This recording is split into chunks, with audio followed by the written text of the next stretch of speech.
xubno ka mid ah golaha wasiirada Soomaaliland ayaa maanta ka qayb galay munaasabad ballaaran oo loo qabtay 44 arday oo noqonaya dufcadii saddexaad ee shahaadada digriga kaga qalin jabisay jaamacadda Golis ee magaalada Berbera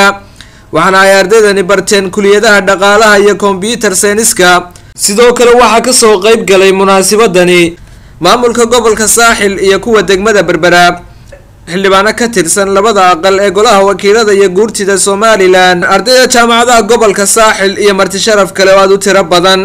waxaana ay xafladan isaaka ka dhacday hoolka Hotel Mansour ee magaalada Berbera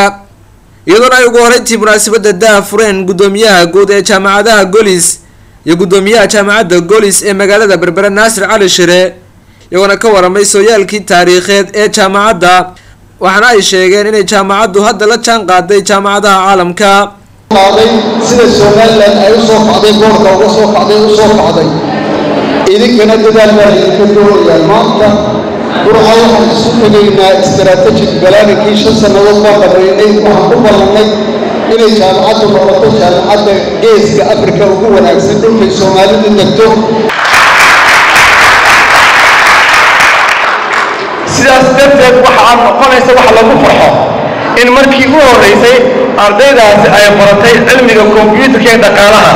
ee gobolkan waxaan idinka halkan ka cadeynaya oo codbeer ku leeyahay computer dambe oo u qaadaysaan Hargeysa ma jirto ee Berbera ku sameynaya qaar ka mid ah uqaasha iyo waxgaradka gobolka Saaxil iyo sidoo kale gudoomiyaha gobolka Saaxil Fahmi Cabdi Bidaar maayirka degmada Berbera Cabdishakuur Maxamuud Xasan Ciidin oo iyaguna munaasabadaasi ka hadlay ayaa guud ahaanba tahniyad ballaaran u diray ardayda maanta ka qalin jabinaysa jaamacadani iyagoona ardaydani maanta qalin jabiyay ugu baaqay in cilmigan ay barteen ay wax ugu qabtaan gobolkooda iyo dalkoodaba kuna horumariyaan wasiirka wasaaradda qorsheynta qaranka Soomaaliland Dr. Saad Cali Shire oo isagu munaasabadaasi soo afmeeray ayaa ku hambaliyay ardaydani ka qalin jabisay jaamacadda Golis isagoo ku waaniyay in ardaydu ka waantoobto aafada taariibta isla markaana ay ka shaqeeyaan sidii ay uga qayb qaadan lahaayeen horumarada kala duwan ee ka socda dalka waxaan hambaliyaynayaa ardayda qalin jabinaysa maanta hambaliyo waxaan idinkala dardaarmayaa tahriibtu waa halaag waa safar safarka halaaga gelina